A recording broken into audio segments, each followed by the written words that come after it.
Assalamualaikum warahmatullahi wabarakatuh.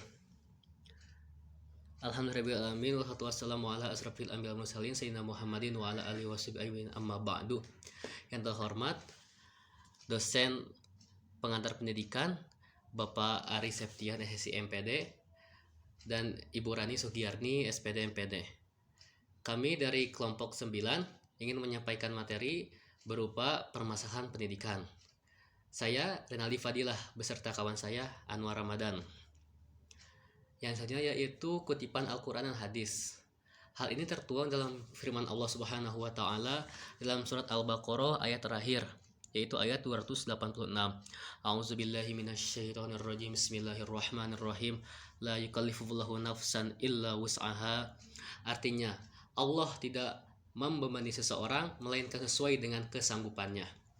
Adapun ayat Quran yang lainnya yaitu dari surat Al-Baqarah ayat 214 yang berbunyi A'udzubillahi minasyaitonirrajim. Bismillahirrahmanirrahim. Am hasibtum an tadkhulul jannata walamma ya'tikum masalul ladzina khalau fi qablikum masathum humul ba'sa wadarra wa zulzulu hatta yaqulur rasul wallazina amanu ma'ah al-ayah. Apa kamu mengira bahwa kamu akan masuk surga padahal belum datang kepadamu cobaan sebagaimana halnya orang-orang terdahulu sebelum kamu? Mereka ditimpa oleh malapetaka dan kesengsaraan serta digoncangkan dengan bermacam-macam cobaan. Sehingga berkatalah Rasul dan orang-orang yang beriman bersamanya, bilakah datangnya pertolongan Allah? Ingatlah, sesungguhnya pertolongan Allah itu amat dekat. Yang selanjutnya yaitu permasalahan pokok pendidikan dan penanggulangannya. Sistem pendidikan menjadi bagian yang tak terpisahkan dari kehidupan sosial, budaya, dan masyarakat sebagai suprasistem. Pembangunan sistem pendidikan tidak mempunyai arti apa-apa jika tidak sinkron dengan pembangunan nasional. Jadi seperti ini ya. Jadi kalau memang sistem pendidikan Indonesia tidak sesuai dengan pembangunan nasional, maka tidak akan terjadi sinkron. Contohnya, jika pendidikan kita menitik beratkan kepada wirausaha atau entrepreneurship, maka pembangunan nasional dalam tingkat entrepreneurship pun akan meningkat. Yang selanjutnya yaitu jenis permasalahan pokok pendidikan ada 4. Yang pertama masalah pemerataan pendidikan, yang kedua masalah efisiensi pendidikan, yang ketiga masalah mutu pendidikan, dan yang keempat masalah relevansi pendidikan. Masalah pemerataan pendidikan bahwa seperti ini ya. Jadi di seluruh Indonesia masih belum termeratanya pendidikan. Adalah sistem pendidikan di mana pendidikan itu menyediakan kesempatan yang seluas-luasnya kepada seluruh warga negara agar memperoleh pendidikan. Anak usia sekolah yang tidak dapat ditampung di dalam sistem atau lembaga pendidikan karena kurangnya fasilitas pendidikan yang tersedia. Contohnya yaitu seperti bangunannya atau mungkin kekurangan guru ataupun LKS. Yang kedua masalah mutu pendidikan. Maksudnya mutu itu kualitas.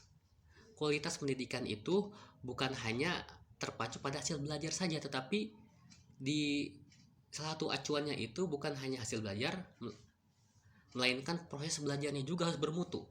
Jika proses belajar tidak optimal atau bermutu, maka sangat sulit untuk mengharapkan pembelajaran yang bermutu. Yang ketiga itu masalah efisiensi pendidikan. Masalah efisiensi pendidikan mempersoalkan bagaimana suatu sistem pendidikan mendayagunakan sumber daya yang ada untuk mencapai tujuan pendidikan. Jika penggunaannya hemat dan tepat sasaran, dikatakan efisiensinya tinggi. Jika terjadi yang sebaliknya, efisiensinya berarti rendah. Maksudnya bahwa kalau memang kita mau mengefisiensikan pendidikan, maka harus mendayagunakan sumber daya yang ada. Contohnya misalkan ketika sumber daya manusianya mencukupi atau memang sumber daya alam yang mencukupi, maka kita harus membuat hal tersebut menjadi efisien. Yang keempat itu masalah relevansi pendidikan. Masalah relevansi pendidikan ini mencakup sejauh mana sistem pendidikan kita dapat menghasilkan luaran yang sesuai dengan kebutuhan pembangunan, yaitu masalah-masalah seperti yang digambarkan dalam tujuan pendidikan nasional. Sebenarnya kriteria relevansi seperti yang dinyatakan tersebut cukup ideal jika dikaitkan dengan kondisi sistem pendidikan pada umumnya. Jadi relevansi ini jika dikaitkan dengan sistem pendidikan pada umumnya itu cukup ideal ya, cukup pas. Ada faktor yang memengaruhi perkembangan masalah pendidikan, yaitu yang pertama perkembangan iptek dan seni. Jadi perkembangan iptek dan seni ini pasti memengaruhi perkembangan masalah pendidikan.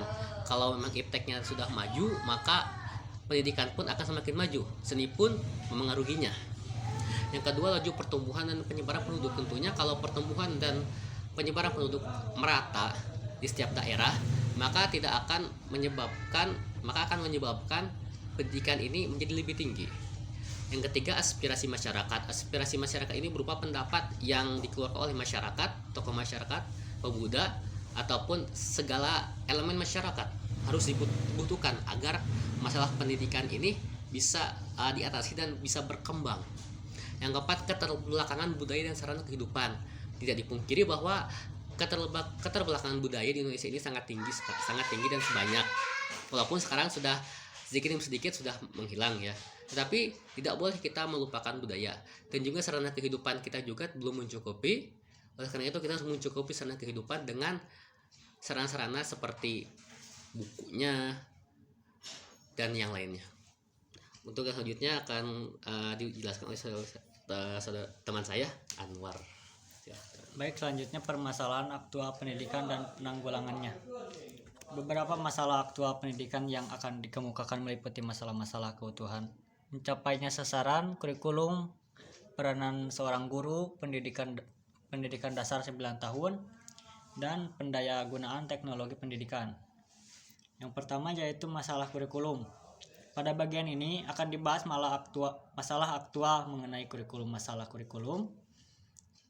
Masalah kurikulum meliputi masalah konsep dan masalah pelaksanaannya. Yang menjadi sumber masalah ini ialah bagaimana sistem pendidikan dapat membekali peserta didik untuk terjun ke lapangan, serta bagi yang tidak melanjutkan sekolah dan memberikan bekal dasar yang kuat untuk ke perguruan tinggi bagi mereka yang ingin lanjut. Yang kedua yaitu masalah peranan guru. Konsep-konsep baru lahir sebagai cerminan humanisme yang memberikan arah baru pada pendidikan sejalan dengan perkembangan iptek yang pesat, menyumbangkan cara-cara baru yang lebih mantap terhadap pemecahan masalah pendidikan.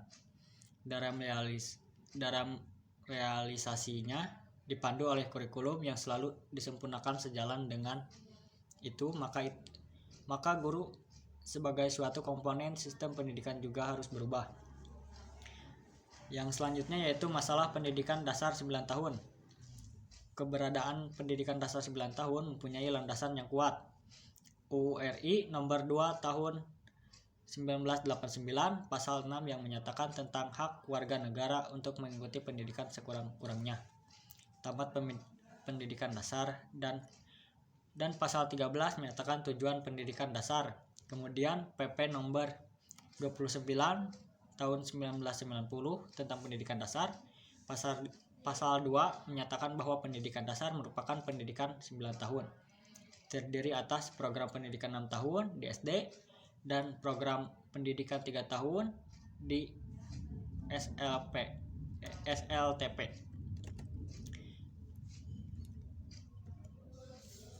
Dan untuk kesimpulannya, misi pendidikan ialah menyiapkan sumber daya manusia untuk pembangunan. Karena itu pendidikan selalu menghadapi masalah, sebab karena pembangunan sendiri selalu mengikuti tuntunan zaman yang selalu berubah. Masalah yang dihadapi dunia pendidikan sangat luas dan kompleks.